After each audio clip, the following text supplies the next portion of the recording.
রাজনীতির জন্য লোক কতটা নিচে নামতে পারে এগুলো হচ্ছে তার উদাহরণ।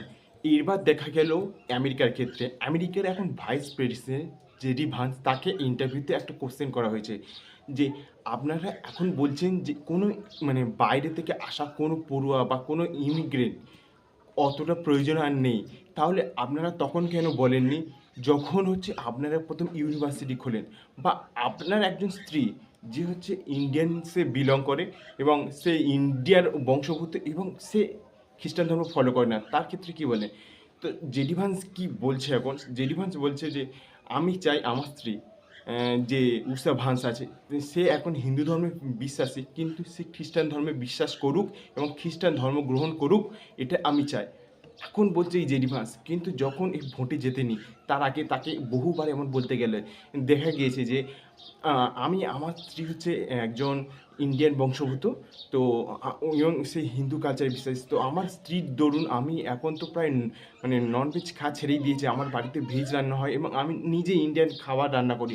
বহুবার দেখা গিয়েছে সে মন্দিরে যেতে এবং তার যে ওয়েডিং হয়েছিল সেটা একটা হিন্দু রীতি মেনে এবং খ্রিস্টান রীতি মেনে, এবং সে ১ম এই এরকমভাবে বলতে চেয়েছিল যে আমাদের যে এই যে বিবাহটা একটা বৈচিত্র্যময় এবং আমার পুত্ররা যারা আছে তা হিন্দু এবং খ্রিস্টান উভয় কালচারই গ্রহণ করুক, একটা ভিন্নতা থাকুক।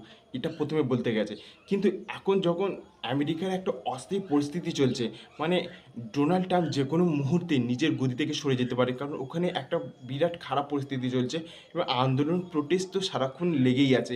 এই মোমেন্টে যখন হচ্ছে পুরো ক্ষমতা পাওয়ার সময় চলে এসেছে, হয়তো জেডি ভান্স ২০২৮ নিজের ক্ষমতা পেতে পারে বা এখনই ডোনাল্ড ট্রাম্প পদ থেকে সরে গিয়ে যেতে পারে এবং ওখানে জেডি ভান্স নিজে আমেরিকার সর্বেসর্বা হতে পারে।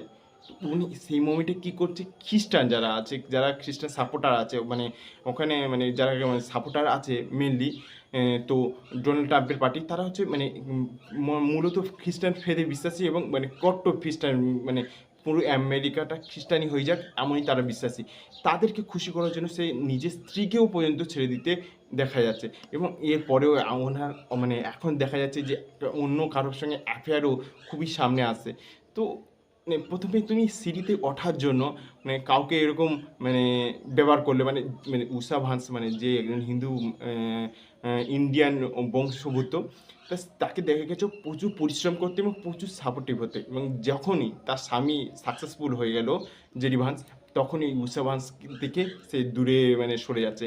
তো এটা সত্যিই খুবই একটা খারাপ ব্যাপার। যে তোমার কামিয়াবি যখন বলে না, একটা কামিয়াবির পিছনে একটা অরাতের হাত থাকে। তো যখন তুমি সাকসেসফুল পাচ্ছ তখন তোমার স্ত্রী তোমার পাশে থাকছে এবং যখন তুমি সাকসেসফুল হয়ে গেছো তখন তুমি তোমার স্ত্রীর যে এই কঠোর পরিশ্রম, তোমার সেই সাপোর্ট, সেটাকে অস্বীকার করছো এবং এখন বিভিন্ন অ্যাফেয়ারও দেখা যাচ্ছে। তো এইগুলো নিয়ে এখন সত্যি বোঝা যাচ্ছে যে মানে রাজনীতি কারো সব কিছু কেড়ে নিতে পারে, মানুষকে এমন অন্ধ করে দিতে পারে যে সে তার নিজের পরিবার, আত্মীয়স্বজন সবাইকে বিসর্জন দিতে পারে এবং সে ক্ষমতার মোহে নিজের আত্মীয়কে পর্যন্ত হত্যা করে দিতে পারে। এমন দেখা গিয়েছে আমেরিকার মতো একটা বিরাট বড় একটা দেশে, যাদের থেকে যারা বলে যে হিউম্যান রাইট এবং সংখ্যালঘু নিয়ে প্রশ্ন তোলে, তো হিন্দুদের নিয়ে তাদের এমন মনোভাব, এবং যারা নন হোয়াইট আছে, রেসিজম যারা করে তাদের তাদের সাপোর্টিভ এক প্রকার বলা যেতে পারে, এই রকম এদের মনোভাব।